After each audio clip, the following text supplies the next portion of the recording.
নমস্কার, আপনারা দেখছেন সংকেত মিডিয়া, সোজা কথা সহজভাবে। ঈদের নামাজ পড়াকে কেন্দ্র করে মারপিট। উত্তর দিনাজপুর জেলার ইসলামপুর থানার গুঞ্জুরিয়া বিহার সংলগ্ন পানাশি এলাকায় গুঞ্জুরিয়ার বাসিন্দারা নামাজ পড়তে গেলে বিহার ও বেঙ্গলের মুসলিমদের মধ্যে ব্যাপক মারামারি। ঘটনাস্থলে ও বিহার পুলিশ, ইসলামপুর থানার police.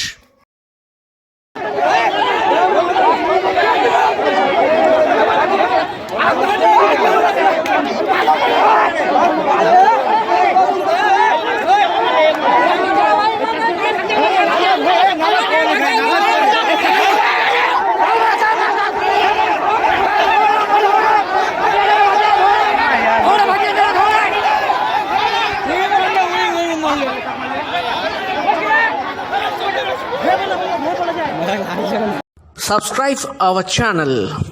Press the bell icon.